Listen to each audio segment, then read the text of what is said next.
jin. Nah, mereka mendengar. Setelah mendengar, fala mahadaru, hadir di tengah-tengah itu apa yang dikatakan oleh tokoh-tokoh jin tadi? Ansitu, dengarkan. Ini jin punya adab, Pak.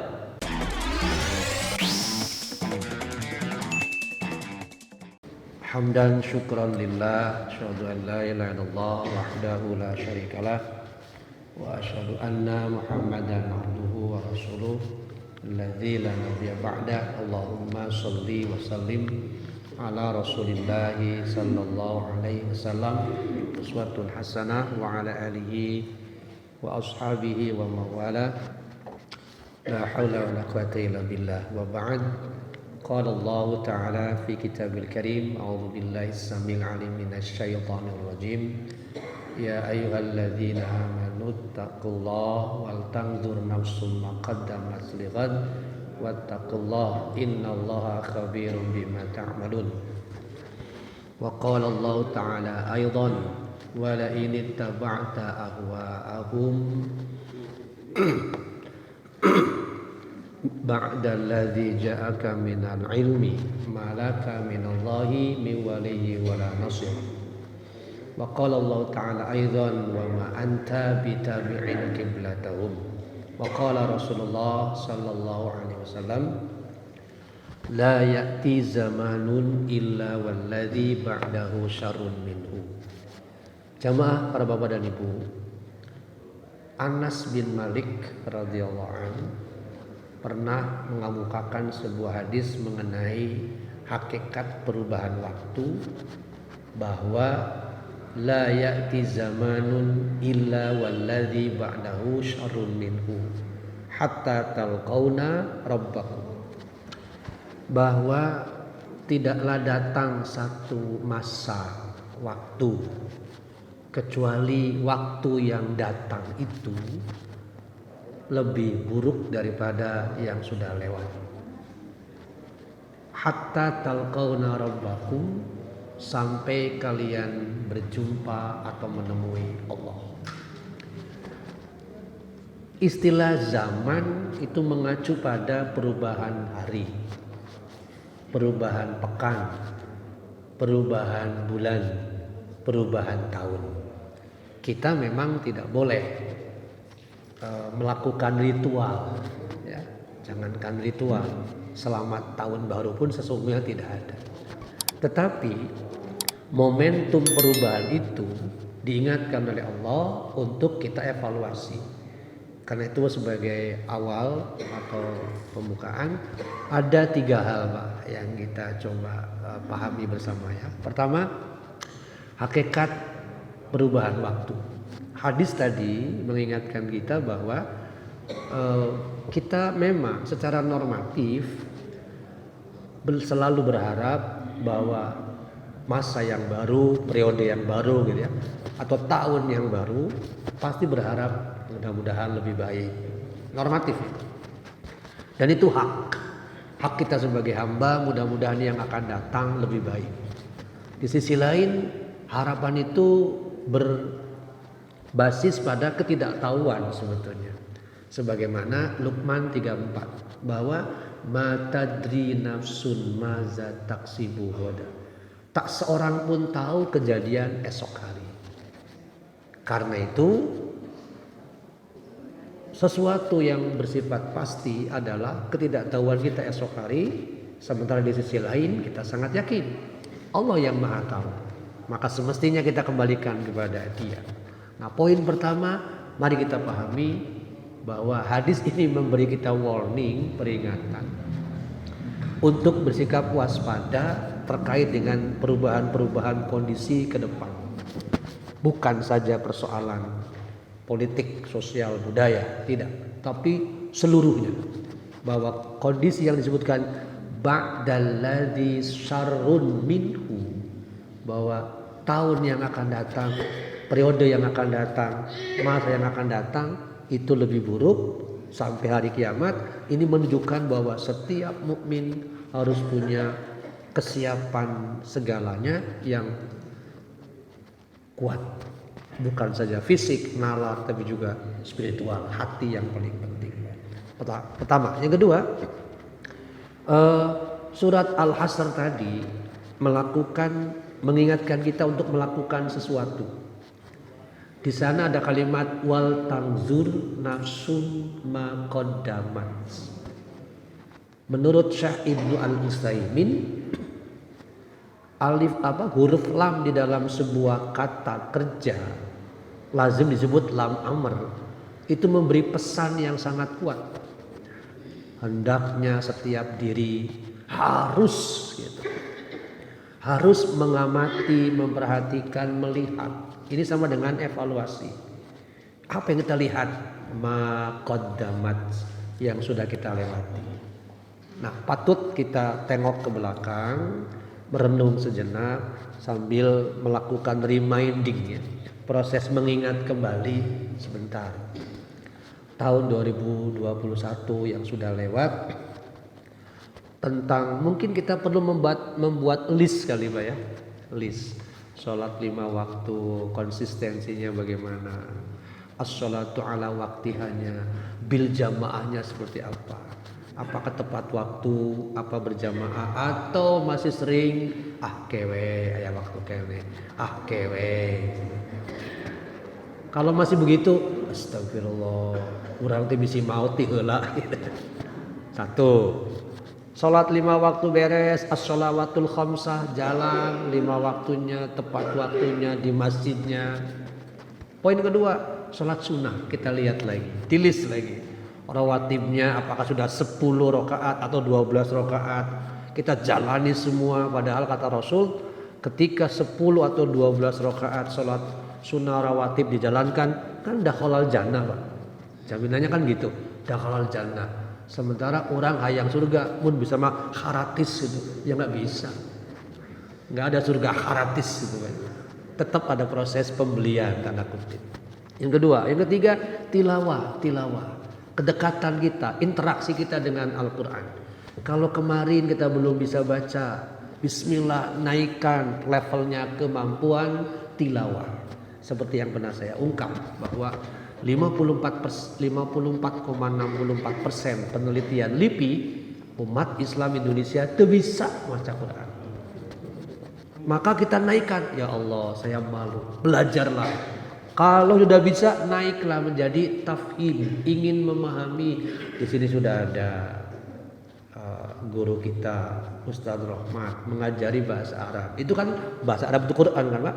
Itu alat untuk memahami atau kajian tafsirnya atau apalah. Jangan sampai masih bercokol dalam diri kita MMS, malas, malu, sombong. Buang itu penyakit. Itu fungsi Quran, yuzakihim, menjernihkan mereka, membersihkan mereka. Itu poin berikutnya. Poin yang lain, sedekah. Sedekah kita sudah seperti apa? Apakah sudah senantiasa mudah untuk mengeluarkannya atau tidak? Karena Rasulullah SAW mengingatkan kita, ittaqusyuha, waspadai pelit, waspadai kikir, merek hese, nonton Pak, cap jahe, ngopet dan seterusnya. Itu asyuha, itu sudah melekat, sudah diinstal oleh Allah sebagai bagian dari fujuroha. Kita bongkar itu, namanya asyuha.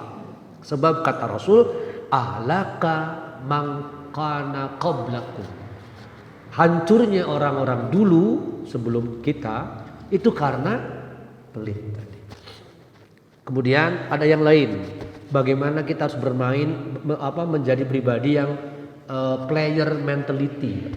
Kalau selama ini seringkali mengatakan biarin aja, dah lain urusan saya. Kita ganti sekarang. Mental ini namanya victim mentality, ingin dilayani terus, berusahalah menjadi yang melayani, berkhidmat untuk umat. Nah, setelah melakukan evaluasi poin-poin tadi, lantas yang kedua, yang ketiga, wa aslahu wa bayyanu. Kita lakukan perbaikan. Jadi semangat orang Jepang melakukan kaizen atau yang kemudian diadopsi oleh orang-orang Amerika dengan konsep TQM, Total Quality Management, namanya Continuous Improvement. Sesungguhnya Islam sudah punya kan Pak? Islam sudah punya konsep melakukan perbaikan berkelanjutan, namanya aslahu wa aslahu wa bayanu, dan mereka melakukan perbaikan diri serta membuktikan amaliyahnya. Nah di sini tetapi sangat kita sadari bahwa semangat aslahu wa bayanu itu seringkali terjebak oleh, sekali lagi, sesuatu yang melekat dalam diri kita, penyakit hati yang kembali antara lain 3 tadi itu. Malasnya, Masya Allah, kahayang mah gede gitu, tapi kunaon horeang lain gitu. Itu bisa terjadi. Nah dalam kondisi seperti ini harus segera kita atasi, dan tirulah para sahabat ketika mengalami step down ya, mengalami penurunan dari sisi semangat, mereka datang ke sahabat. Misalnya Hanzalah datang kepada Abu Bakar radhiyallahu an, wahai Abu Bakar, nafaqah Hanzalah, nafaqah Hanzalah. Nah Hanzalah sudah munafik. Kenapa? Sebab saya nggak ngerti. Kalau ngaji di depan Rasul, neraka itu terbayang, surga itu terbayang, membuat saya takut luar biasa dan naik adrenalinku untuk taat. Tapi kalau sudah gaul jeung istri, jeung anak, jeung dagangan, nah horeang we bawa anak-anaknya. Itu sahabat. Komo urang. Karena itu yang namanya taklim, tujuan utamanya adalah merawat agar kita senantiasa stabil dalam ketaatan kepada Allah. Jamaah para bapak dan ibu, kita lanjutkan tema kita hari ini adalah hati harus terpesona ayat Al-Quran yang syarat makna. Jadi karena konten kandungan Al-Quran yang luar biasa membuat sekelompok jin masuk Islam. Ini jin, harusnya orang juga sama ya. Baik, kita awali dulu pembahasan yang kemarin supaya bersambungan, bahwa pembahasan yang lalu masih ingat Rasulullah SAW sudah mengadukan kepada Allah tentang kelemahan diri beliau, ketidakberdayaannya dalam berdakwah ya. Segala cara kreativitas sudah diasah. Ketika di Mekah merasa buntu untuk bisa menembus benteng kemusyrikan yang sedemikian kuat, beliau punya ide, oh mungkin ke Taif lah, siapa tahu penduduk Taif bisa menerima. Ternyata Taif sebaliknya. Bahkan pernah dikatakan Bani Sakif itu salah satu kabilah yang paling sulit ditaklukkan untuk masuk Islam. Mungkin mirip dengan yang saya pernah sebutkan, kalau orang-orang Tengger ya, orang-orang Tengger yang juga sulit diislamkan. Mungkin sebagian sampai hari ini Pak bertahan dengan agama lamanya. Nah begitu pula Bani Sakif, meskipun nanti pada akhirnya masuk Islam juga, tetapi paling tangguh, paling sulit untuk bisa diislamkan. Itu yang dialami beliau. Dalam situasi ketidakberdayaan tadi, beliau mengadu kepada Allah dengan doa yang sangat dahsyat, sangat syahdu, ketawakalan yang luar biasa. Nah, disitulah kemudian Allah mengirimkan Jibril. Lihat kalimat ini, Pak. Menawarkan bantuan. Yang di sini Al-Mubarakfuri menyebutnya dengan hadzal nasrul ghaibi. Pertolongan gaib. Nah, ketika tawaran Jibril disampaikan kepada beliau, tentu yang namanya tawaran, Pak, meskipun belum ada tawaran wujud pertolongannya, tapi minimal seperti Bapak Ibu alami ya, pasti ada informasi yang baik, entah naik karir atau apa, meskipun belum, insya Allah hati langsung berbunga-bunga. Oh gitu, ya insya Allah. Iraha duka apa lilak ini atunya. Tapi minimal sudah alhamdulillah. Pasti ada, itu namanya tabsyir. Maka di sini Abdul Mubarak Furi menyebutnya wa afaqa Rasulullah sallallahu alaihi wasallam watma'annu qalbah. Beliau merasa kokoh hatinya, merasa tentram batinnya li ajli hadan nasrul ghaib, karena adanya pertolongan gaib yang disampaikan Jibril kepada beliau. Jadi tafsir inilah yang kemudian membuat beliau sedikit tenang bahwa ternyata Allah mendengar keluhan beliau. Saya kaitkan dengan beberapa ayat Quran Bapak Ibu ya. Kalau Bapak Ibu membaca surat Al Imran misalnya ya, di awal-awal ayat itu ada kata-kata yang menunjukkan seperti ini mirip. Wa man nasru illal busyra. Tidaklah pertolongan ini kecuali sebagai kabar gembira. Biasanya secara kejiwaan ya, orang kalau sudah mendapatkan kabar gembira, tadi saya katakan langsung berubah suasana hatinya. Nyaman. Nah, itu artinya kita sesungguhnya membutuhkan selalu kabar gembira tiap hari. Bagaimana caranya mendapatkan kabar gembira tiap hari? Tilawah. Kenapa?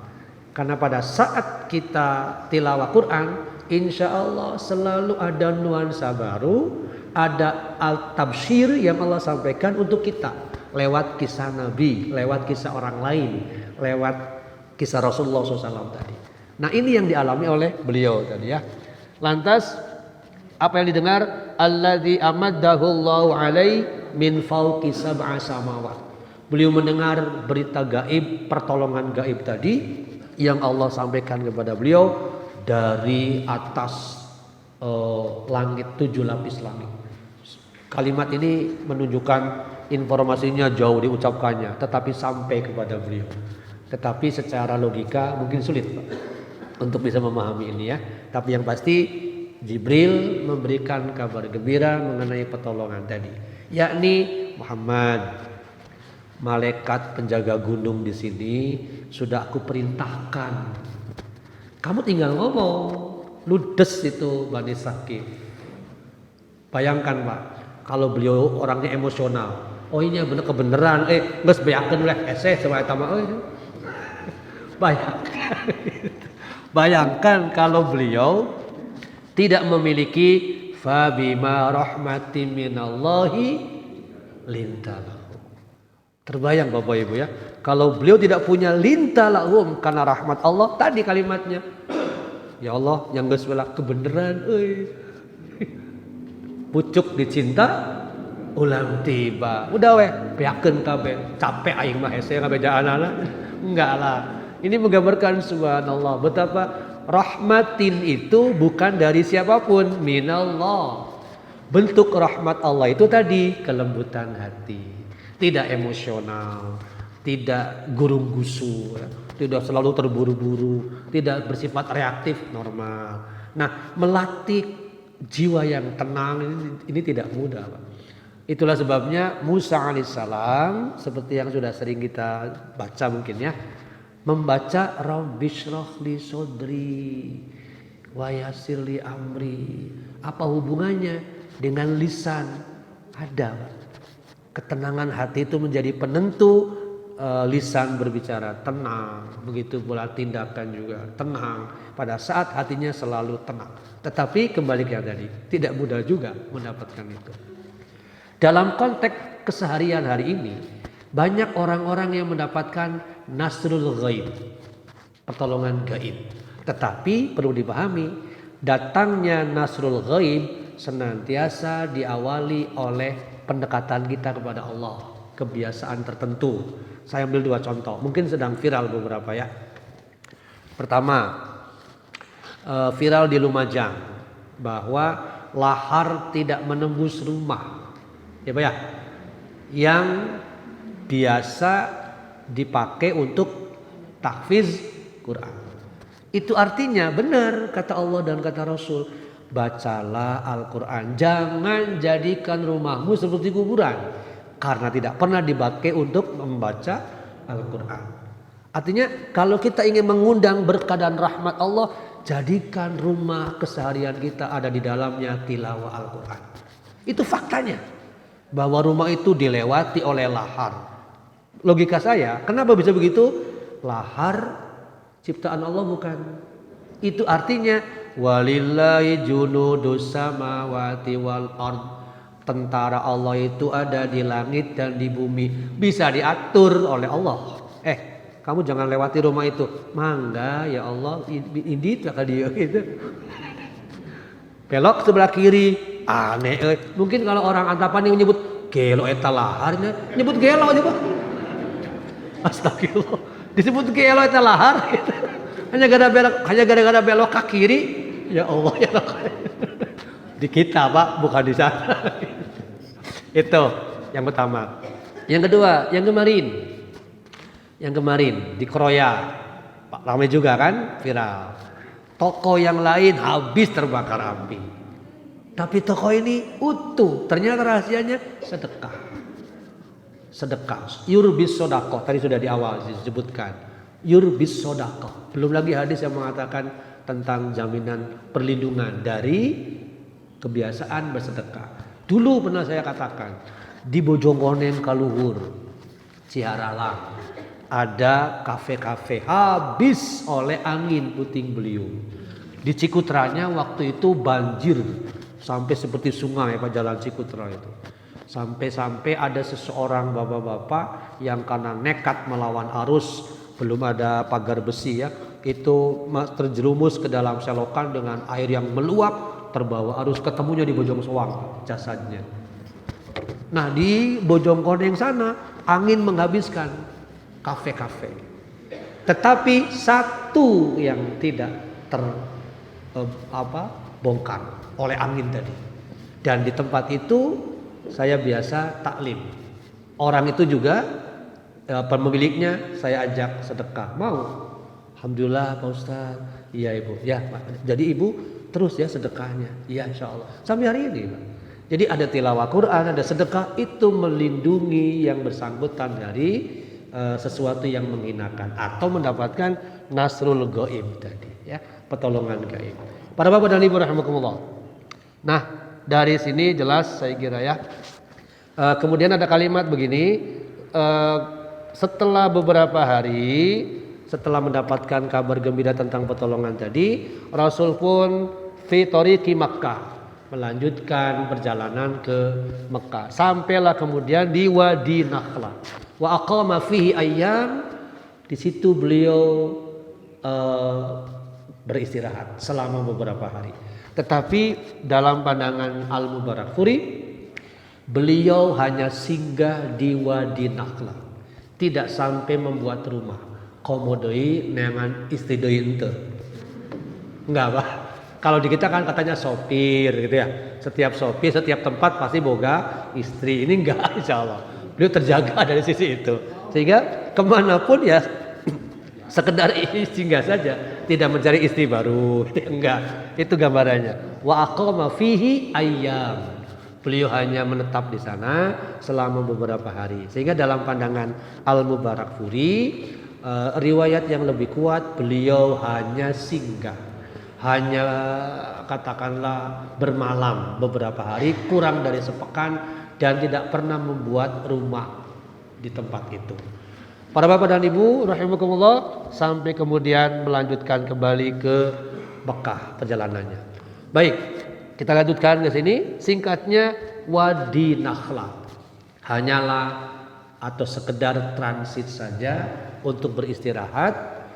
Katakanlah dalam bahasa kita beristirahat, meregangkan otot-otot yang tegang, menenangkan hati, melakukan perenungan sebelum melanjutkan kembali perjalanan beliau ke Mekah tadi.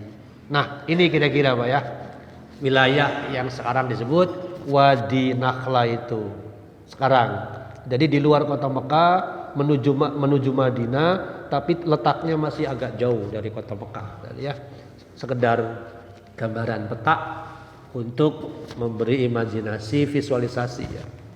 Baik, lantas apa yang terjadi di Wadi Nakhla tadi? Kita lihat.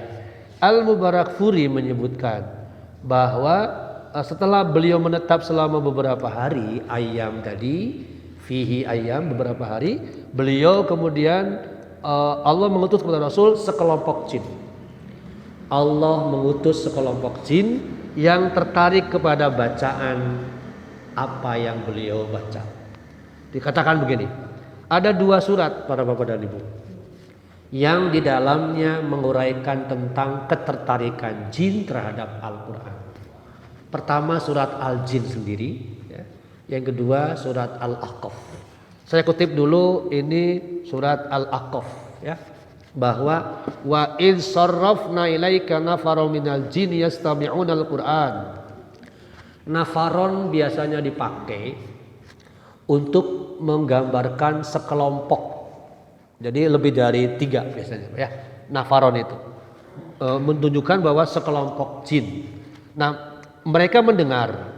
Setelah mendengar, fala mahadaru, hadir di tengah-tengah itu apa yang dikatakan oleh tokoh-tokoh jin tadi? Ansitu, ansitu, dengarkan. Ini jin punya adab, Pak. Lah kita harusnya lebih. Jadi pada saat ada yang membacakan Quran, katakanlah kita sedang di sini, ansitu, diamlah kalian.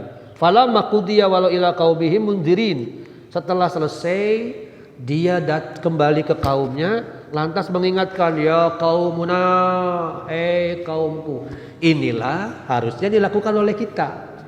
Dapat sesuatu, sampaikan. Kalau Bapak Ibu sudah lumayan banyak kajian Riyadhus Shalihin, pasti pernah mendapatkan sebuah hadis bahwa yang hadir hendaknya menyampaikan kepada yang tidak hadir. Nah, ini yang dilakukan oleh jin. Masyarakat jin yang tidak mendapatkan atau tidak mendengar kalimat itu disampaikan, ya qaumuna, wahai kaum kami, inna sami'na kitaban unzila min ba'di Musa. Kami mendengar loh kitab setelah Musa, musaddiqon, yang membenarkan lima baina yadai. Karena itu dia bilang, ayo kita ikuti kitab itu. Yahdi ilal haqqi wa ila thoriqim mustaqim. Kitab itu pasti mengarahkan kita kepada jalan yang benar dan jalan yang lurus. Bagi saya, semangat tokoh jin untuk menyampaikannya kepada masyarakatnya harusnya kita tiru, bahwa kita tidak boleh sekedar untuk diri. Konsep kita selalu ku anggusakum wa ahlikum. Nah, dalam konteks ini beberapa hari ini sepertinya entah karena COVID semata-mata, Pak, ya, ataukah karena muncul kesadaran respon terhadap tahun baru itu sebetulnya tidak terlalu semarak dibanding dengan yang sebelumnya. Boleh jadi mungkin karena COVID, tapi boleh jadi juga karena pengetahuan yang lebih, oh iya nggak boleh gitu. Tadi ayatnya yang saya baca, wala ini taba'ta ahwa'ahum ba'dalladzi ja'aka minal ilm. Kalau kamu mengikuti keinginan mereka, kebiasaan mereka, setelah datang pengetahuan bahwa tidak boleh merayakan tahun baru termasuk mengucapkan Natal, maka malaka minallahi min waliyyin wala nasir, kamu tidak berhak meminta pertolongan kepada Allah. Bapak dan Ibu ingat bagaimana Islam di Andalusia kan habis, bagaimana kaum muslim Bosnia Herzegovina tahun 90-an habis. Kenapa? Karena mereka sekuler. Mereka mengikuti kebiasaan Nasrani, Natalan ikut, tahun baru rame, sekuler sekali. Tapi ketika mereka sudah merasa kuat, dibantai oleh Radovan Karadzic. Lebih dari 80.000, malah 100.000 orang muslim Bosnia Herzegovina. Begitu pula kasus inkuisisi yang dilakukan kafirin salibis Spanyol di Andalusia. Padahal sehari-harinya hormat biasa, tapi ikutan niru wala ini taba'ta tadi. Jadi ketika kita abai persoalan sejarah ini, yaitu kita seringkali menggampangkan, ada maulana sama bager, bager teh ketika situasi seperti ini. Tapi ketika mereka di atas semua langsung di mana-mana, Pak, dimanapun, maka itu perlu kita waspadai. Bukan kita selalu curiga, bukan. Toleransi harus, tetapi waspada juga harus. Tidak bisa kita toleransi tapi mengabaikan kewaspadaan ya. Fakta sejarah masalahnya selalu ada begitu. Nah, kembali ke sini para Bapak. Kemudian apa pesan tokoh-tokoh jin tadi ya? Bukan jil ya, jin. Meskipun mungkin sama kali ya. Ini mah jin bukan jil. Tokoh-tokoh jin. Ya qaumana, hei kaum kami, ajibu da'i Allah, terimalah ajakan kepada Allah itu, terimalah. Coba bayangkan Pak, ayo terima. Itu yang kan yahdi ila tariq, yahdi ila sirati mustaqim. Terimalah, ajibu, terimalah. Wa aminu bi, berimanlah kepada yang dibacakan oleh orang ini. Yaghfir lakum min dzunubikum, Allah akan mengampuni kalian, wa yujirkum min azabin alim, dan Allah akan melindungi kalian dari azab yang pedih. Terakhir kalimat ini Pak, yujirkum min azabin alim. Al-Quran akan membentengimu, melindungimu dari azab yang menghinakan. Nah, disinilah kita bersyukur sebagai muslim, tapi juga minat untuk membuka Al-Quran ya. Para bapak, hadirin, ibu dan rahimakumullah, mengomentari surat Al-A'qaf ini, satu, ada beberapa poin tentang jin ya. Bahwa jin tercipta dari narus samum, dan iblis itu menurut Al-Kafi kana minal jinni. Iblis itu bagian dari jin. Kelompok jin itu iblis. Jadi induknya apa? Jin sebetulnya. Induknya itu bukan iblis. Iblis itu bagian dari jin. Dengan demikian setan itu bukan makhluk tapi sifat. Itulah sebabnya di dalam Al-Quran dalilnya cukup banyak ya, untuk menyatakan bahwa setan itu sifat. Umpamanya Al-An'am 112, bahwa yang disebut asyayatin, setan itu minal jinni wal ins, dari kalangan jin dan manusia. Berarti kita semua sesungguhnya berpeluang menjadi asyaiton. Suami bisa menjadi setan bagi istrinya, istrinya bisa menjadi setan bagi suaminya, orang tua bisa menjadi setan bagi anaknya, dan seterusnya. Makanya kalimatnya a'udzubillahi minasyaitonirrajim, bukan a'udzubillahi minal jinnir rajim. Karena tidak semua jin terkutuk. Tapi juga tidak a'udzubillahi minan nasir rajim. Tidak semua manusia terkutuk. Tetap selalu ada dua. Ada yang menerima, ada yang menolak. Yang menolak bagian dari iblis, bagian dari setan yang terkutuk tadi ya. Nah, yang pertama, yang kedua, jin itu dapat melihat alam nyata, konkret manusia. Sebaliknya manusia tidak bisa. Innahu yarakum gitu. Sungguh dia melihat kalian, la tarawnahum, sedangkan kalian tidak bisa melihat mereka. Di sini Pak, mungkin mirip Kacariben kali Pak ya. Kan ada kejadian lucu, seorang perempuan bercermin di Kacariben sebuah mobil. Kieu. Pas dibuka kacanya, punten Pak, Suganti nggak ada orang. Karena dari dalam melihat terus melongo, yang dari luar nggak bisa balik ke dalam. Itulah yang disebut jin. Jin bisa melihat alam nyata kehidupan manusia, manusia tidak bisa melihat mereka. Innahum yarakum la tarawnahum. Yang ketiga, jin itu memiliki kelompok tertentu dengan mirip ya, memiliki kemiripan. Artinya aspek ibadah, beranak pinak, itu kemiripan dengan kita ya. Kemudian yang keempat, jin memiliki kekuatan. Tetapi betapapun jin memiliki kekuatan tetap lemah. Karena itulah upaya apapun untuk melukai kehidupan manusia dengan kekuatan jin yang katanya hebat, takkan bisa mampu mengalahkan kekuasaan Allah. Quran sering menyebutnya dengan kalimat laisa lahum sultan.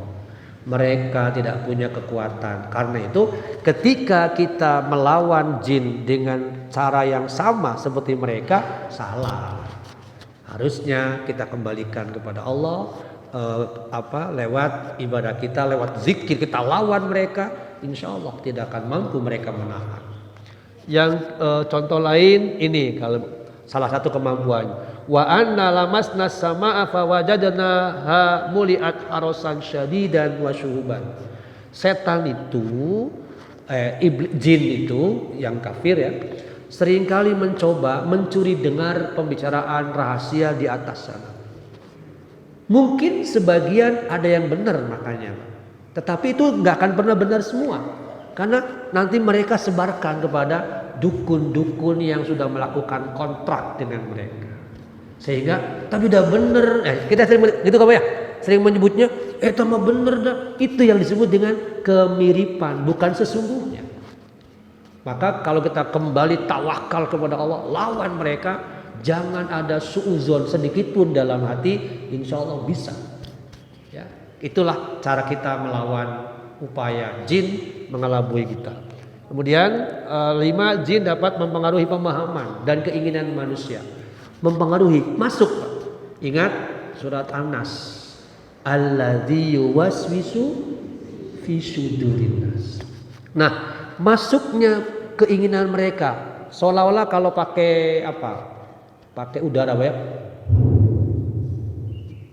pakai tiupan. Lihat, wa min syarrin nafasati fil uqad. Ya. Jadi misalnya gini, ini pakai rambut atau apa, wes bablas anginnya. Itu masuk bagian dari nafasat, menghembuskan, menyemburkan sesuatu udara tapi ada kandungan airnya dengan keyakinan ini bisa itu yang dipakai oleh mereka. Nah, jin juga begitu, lembut sekali menghembuskannya. Nah, di sini ketika hati senantiasa terisi oleh zikrullah, mereka sulit sekali menembus. Karena itulah kata Allah, hati kita ini ada ruang kosong, yang kalau ruang kosong itu tidak diisi akan dimasuki oleh syarrul waswas tadi. Contoh, seorang perempuan bunuh diri di depan kuburan ayahnya yang sudah meninggal berarti ya, karena dia putus asa oknum polisi menghamili dia, nggak mau tanggung jawab. Ya kemarin Mojokerto, kasihan ya Allah, perempuan sudah menderitanya berapa kali itu Pak. Mungkin kalau dia ingat dengan lagunya Cita-Citata, sakitnya tuh di sini, kan sakit Pak itu, sakit hati dia, nggak tahan dengan itu, ruang kosongnya dimasuki oleh min syarril waswasil khannas, langsung dia berkesimpulan bunuh diri, bunuh diri, habis di situ. Apakah Rasul pernah berinisiatif begitu? Pernah.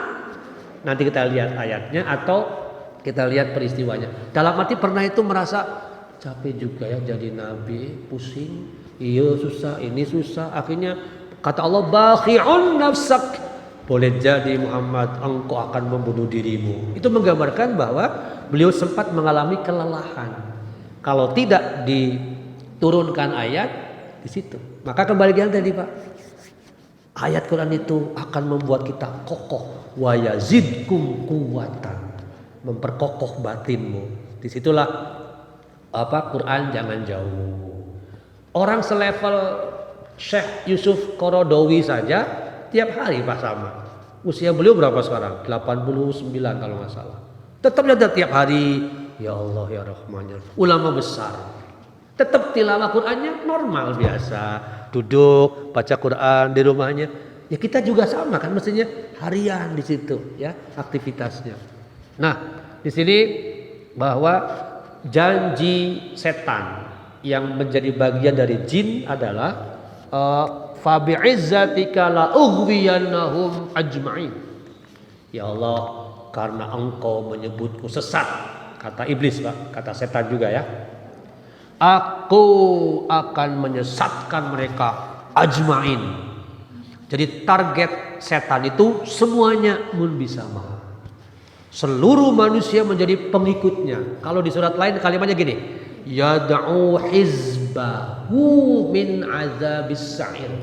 Setan terus mencari kelompok, mencari follower, like ya, subscribe ya, itu kan follower.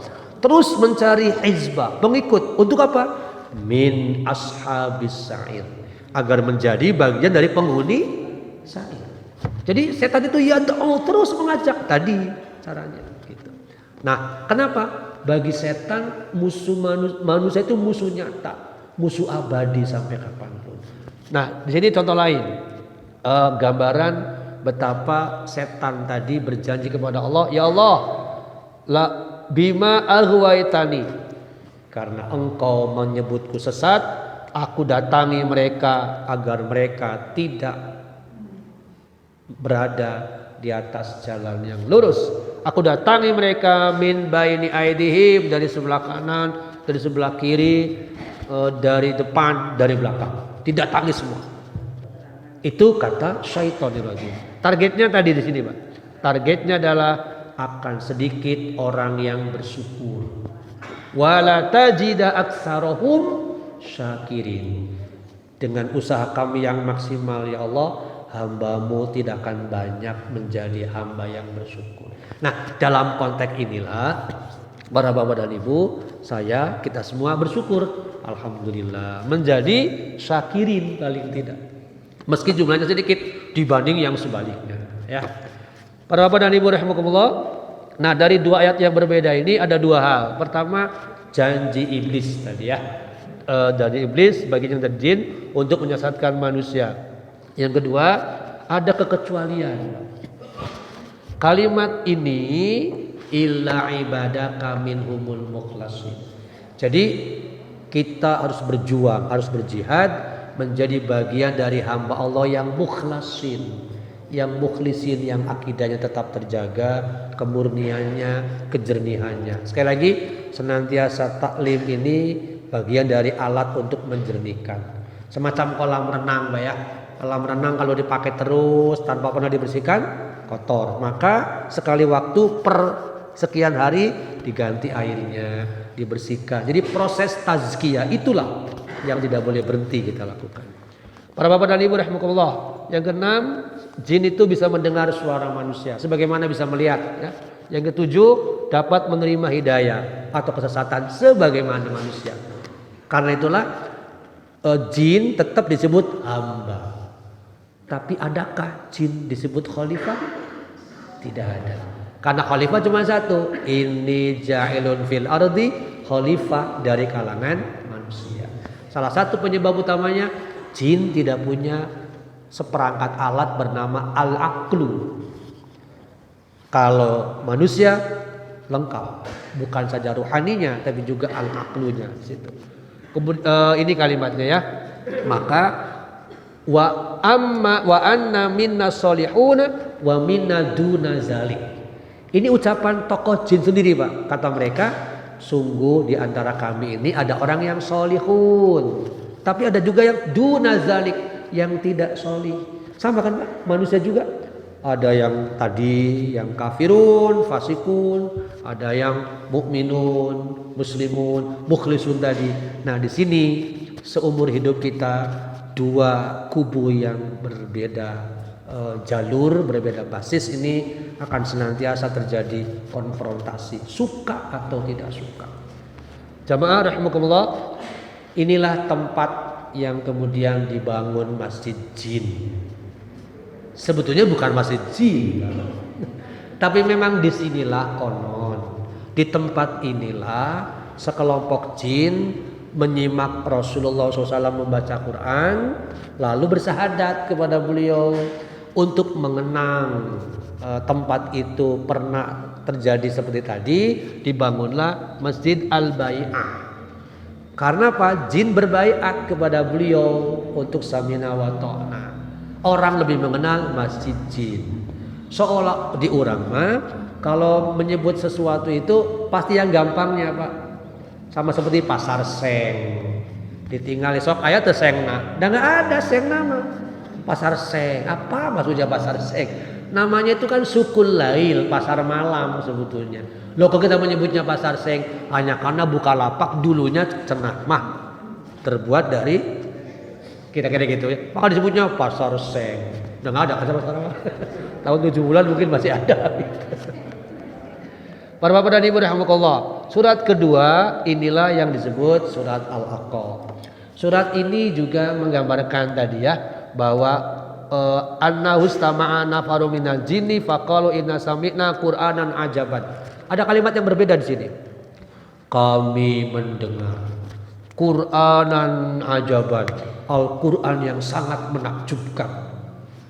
Lihat kata-kata ini Pak, Qur'anan ajaban, bacaan yang sangat mengagumkan. Itu jin Pak. Harusnya kita sebagai muslim, aduh lebih dong. Jangan sampai berpuluh tahun muslim tadi, aduh Quran namanya tara pisan, sok atuh giringan ngaos. Itu kan kesana arahnya. Qur'anan ajaban tadi. Dengarkan Quran, simak bersama gitu ya. Yahdi ila rusdi fa amanna nabi. Quran inilah yang akan mengarahkan kita kepada rusdi. Bukan kepada parusdi Pak, rusdi, kebenaran. Apakah orang namanya parusdi berarti benar? Belum tentu. Sama seperti apakah namanya Pak Rahmat dapat rahmat terus? Belum tentu juga. Kecuali kalau parusdi terus mendekati Quran, insya Allah dapat arusdi. Kalau Pak Rahmat terus mendekati Quran, insya Allah dapat rahmatullah. Dan terusnya. Ini nama itu bagus, tetapi harus dilanjutkan oleh tarbiyah tadi ya. Baik, itu gambaran umumnya Pak ya. Ini sama seperti tadi, gambaran apa yang dijelaskan mengenai surat Al-Aqaf. Surat Al-Jin ada beberapa segmen nih yang saya bagi ya. Segmentasi surat Al-Jin. Pertama, kekaguman bangsa jin terhadap Quran. Kedua, ketidaktahuan jin terhadap masalah gaib. Jadi yang namanya jin gaib kan Pak bagi kita. Tapi jin pun sebetulnya tidak tahu dunia malaikat. Itu sulitnya Pak. Jadi kita bagi manusia jin adalah gaib. Kamu malaikat. Tapi bagi jin malaikat pun gaib. Allah pun gaib. Jadi puncak kegaiban adalah Allah. Karena itu jin tidak bisa melihat malaikat. Apa buktinya? Ketika Sulaiman alaihissalam wafat, itu sambil duduk di kursi, Pak. Jin tidak tahu bahwa Sulaiman sudah wafat. Taunya dari mana? Ketika tongkatnya diambil, jatuh, baru maut kedingan. Ira Israel nyabut nanya. Menggambarkan jin tidak tahu. Kenapa? Berbeda alam tadi. Jadi kalau digambarkan seperti ini Pak, kayak nanti kita lihat ya gambarannya. Ya, segmennya satu, pengetahuan Rasulullah SAW tentang mendengarnya sekelompok jin terhadap bacaan Quran. Beliau bisa mendengar. Inilah salah satu kelebihan lain. Kalau dulu Nabi Dawud alaihissalam punya kelebihan Pak ya, bisa bicara dengan, bisa memahami bahasa burung sebagaimana anaknya Sulaiman. Rasulullah SAW pun bisa mengenal bahasa jin. Kita di Bandung banyak Pak orang yang mengenal bahasa jin, Ciamplas. Tuh mengenal bahasa jin, Ciamplas. Kan banyak di Ciamplas gitu. Jualan jin tadi ya. Malah diperjualbelikan. Yang kedua, kekaguman sekelompok jin terhadap Al-Quran tadi. Qur'anan ajaban. Inna sami'na Qur'anan ajaban. Saya sangat gembira, salut ketika seseorang yang semula ingkarnya luar biasa tiba-tiba takluk.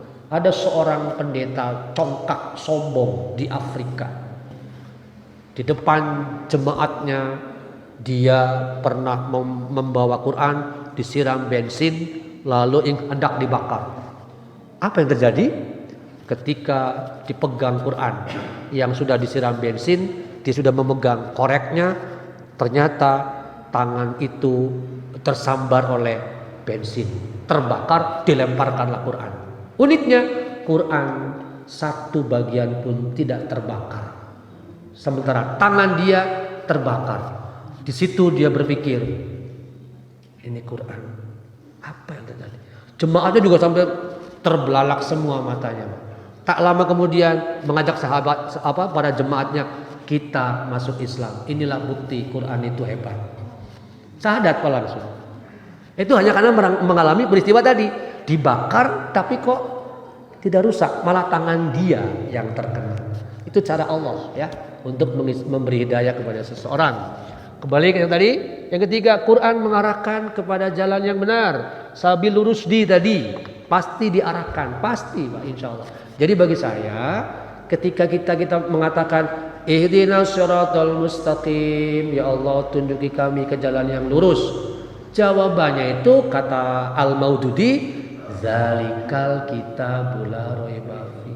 Jadi logikanya, kalau kita berulang-ulang ingin meraih jalan yang lurus tapi tidak pernah mau membuka sumbernya, dapatkah jalan yang lurus?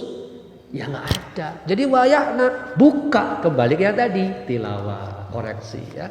Itu begitu pula koreksi dari kalangan jin terhadap kesesatan kaum Quraisy, dalam arti orang Quraisy menyembah jin, sementara jinnya sendiri menyembah Allah, gitu ya. Sama kan dengan seseorang umat non muslim menyembah seseorang, yang disembahnya menyembah Allah, bingung tuh. Sama seperti ini, orang Mekah menyembah jin, jinnya menyembah Allah. Gimana Pak kira-kira?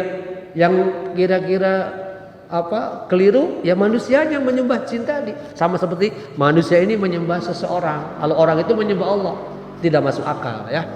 Para bapak dan ibu, kemudian kebiasaan jahiliyah bahwa kelompok jin itu memberi rasa aman. Kebanyakan orang, termasuk hari ini, tidak sedikit orang Indonesia juga yang merasa nyaman dengan dunia klinik, dengan dunia hitam. Tetapi ketika apa yang dilakukannya tidak mendapatkan ketentraman, insya Allah pasti balik lagi.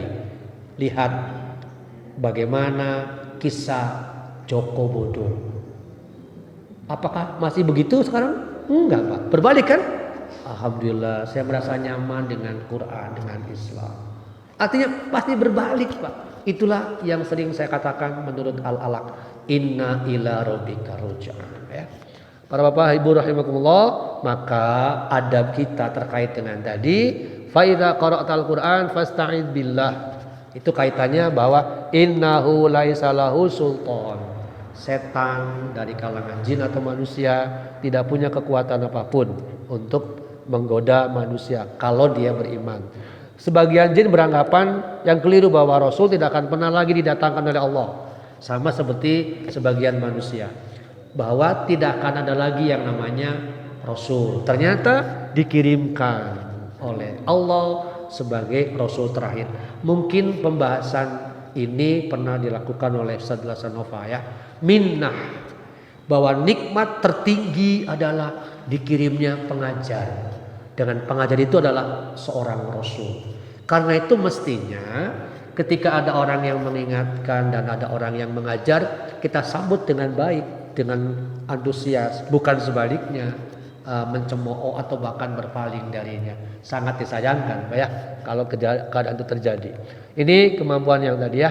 Adapun segmen 8-10 ada beberapa hal penting yang tadi sudah disebutkan sebagiannya, termasuk jin ketidakmampuan jin memasuki alam gaib tadi sudah bagaimana digambarkan. Nah, kira-kira seperti ini Pak gambarannya.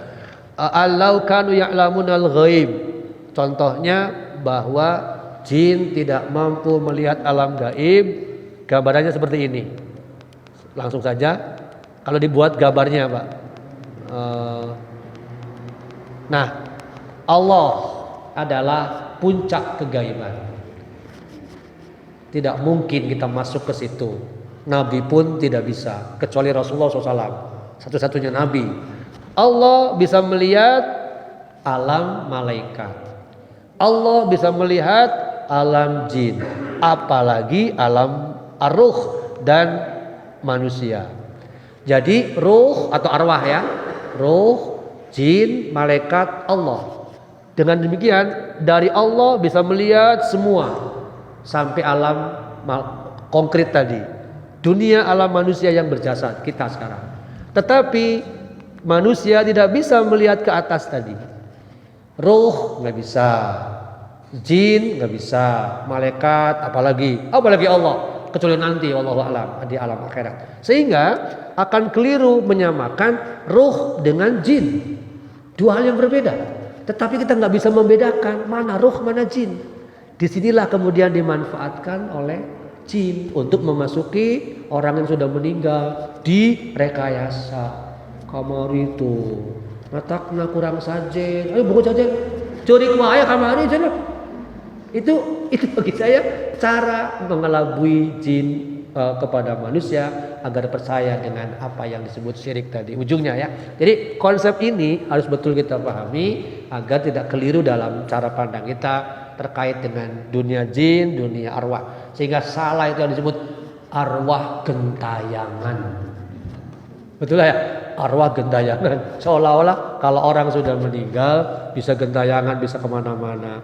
Kecuali orang tertentu ya, dalam pengertian yang di jalan Allah. Nah itu barangkali gambarannya ya. Adapun ini kalau gambaran yang sudah disebutkan tadi. Nilai-nilainya bahwa ada perbedaan mengenai jin dengan manusia dari segi tugas.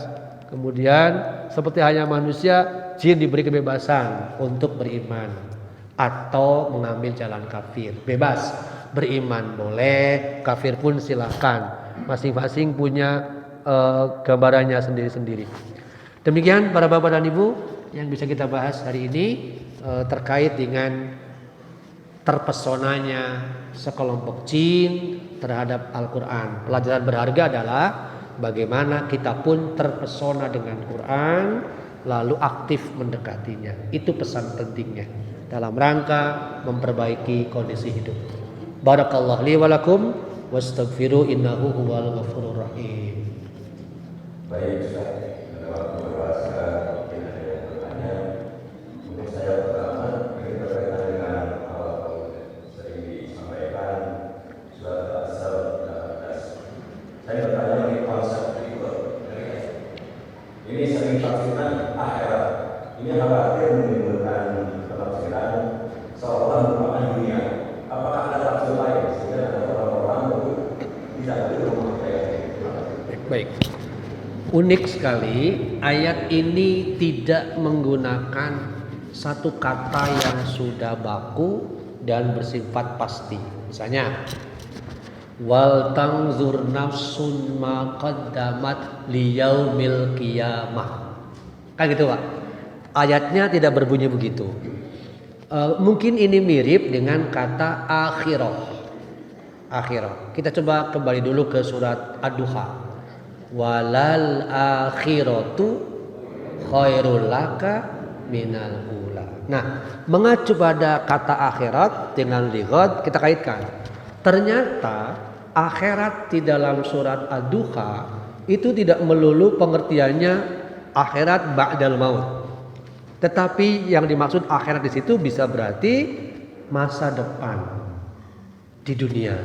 Dengan demikian kalau dikatakan walal akhiratu wahai Muhammad, masa depanmu, masa depan dakwahmu, masa depan agamamu khairun akan lebih baik minal ula daripada masa lalu. Mengacu pada ayat itu, memang secara umum tafsiran kata lighad Ibnu Katsir misalnya dimaknai dengan yaumal kiamat. Tetapi kalau kita kaitkan dengan Ad-Duha tadi, tidak sedikit juga yang meyakini pengertian lighad bukan saja akhirat, tapi juga masa depan ketika kita hidup di dunia. Maka dalam konteks ini sekali lagi masa depan kita setahun, 2 tahun, 5 tahun, sekian puluh tahun itu tetap harus kita pikirkan mengacu pada evaluasi dan langkah perbaikan. Begitu barangkali Pak gambarannya.